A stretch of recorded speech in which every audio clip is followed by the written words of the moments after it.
Hello everyone, this is Draw My Lore, and today's episode is regarding the Alandria creation myth.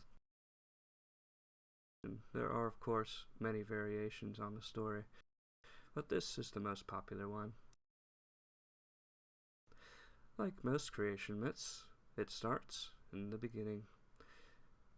In the beginning, there was nothing.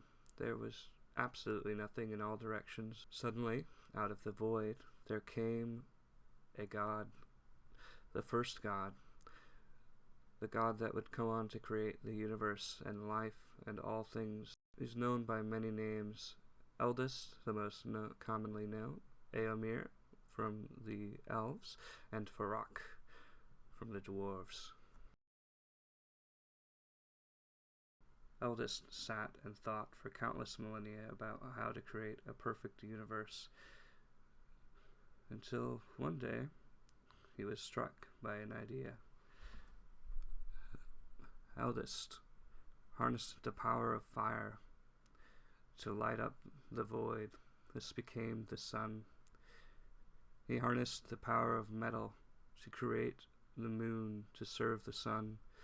He harnessed the power of water to create what eventually would become all of our homes. Of course, the word Alandri comes from an ancient Elvish phrase which roughly translated means water place. Eldest looked down upon his creation and decided he would add a few more unexpected additions. He created the earth, which rose from the water. This would become Alandria, which we all live. He also decided to bestow upon the earth the seeds of life.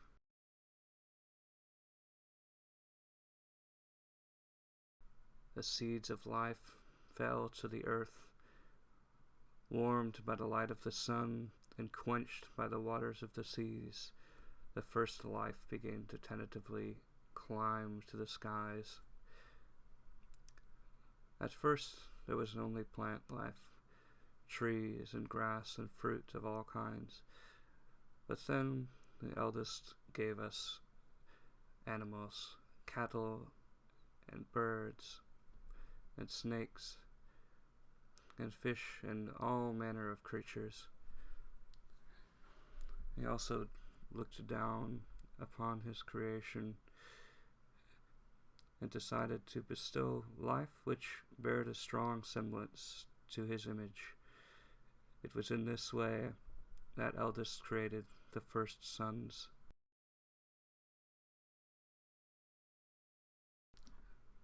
The first sons built houses with the elements around them. They harnessed the power of fire, and they began to make tools and hunt and gather and grow. These first few thousand years of life are known as the Age of Paradise.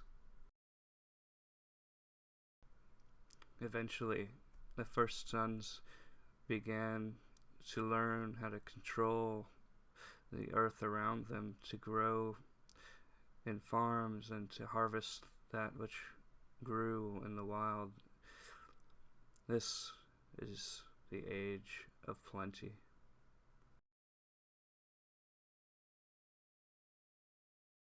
During the Age of Plenty, the population of the first villages began to grow until finally there was over 10,000.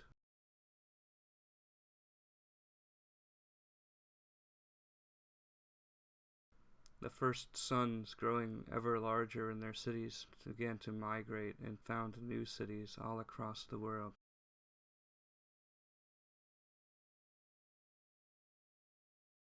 This would be known as the Age of Expansion.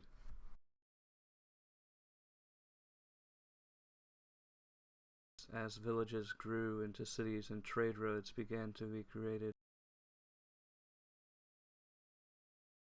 thus begins the Age of Nation, the single empire ruling all of Alandria, the Boer Empire.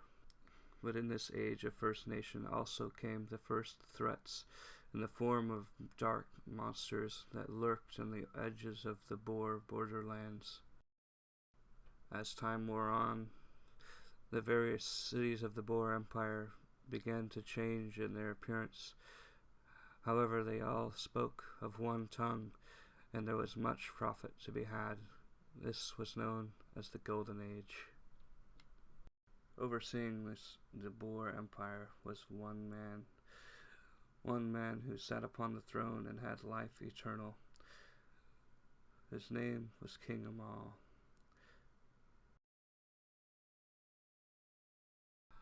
Amal served as king for 1,000 years, slowly accumulating a hoard of wealth that was the envy of all cities, and slowly being driven mad by the prospect of more wealth, more food. He demanded more of his people, and his people began to starve and fall ill to disease as his nation began to crumble around him. There, of course, came a day when King Amal demanded more of his people, and the people responded no, and began to rally against him. The people, who were forced to pay tribute for 1,000 years, rallied behind Eros IV, and the revolution quickly spread throughout the kingdoms. It wasn't long before Amal rallied an army of his own to fight this incursion. The battle lines were drawn, but the revolution was quickly helped as a stray arrow flew across the battlefield and struck Amal deep in his heart. It was in this way that an immortal king died. The army of Amal continued to fight in his stead, beginning the age of First War that lasted for 100 years. Eldest looked down upon his creation, saw the death and destruction, and despaired. He cast judgment upon himself, and in this way, Eldest, the one true God, was sundered into countless gods. It was also in this way that Alandria was sundered into countless nations. In the shadow of the broken Boer Empire, the great cities built walls and holed themselves in. They bore flags to show their allegiances, and they shunned any who would venture in who were not of their own.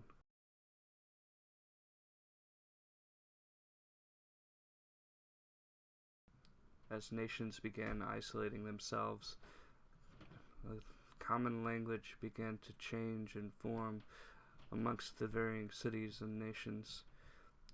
The speech changed and began to become unrecognizable, as well as the appearance of the various cities.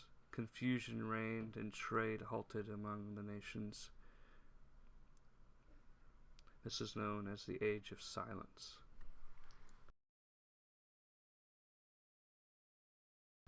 And so it came to pass that the first sons became the many nations and races of the world, and one God became many.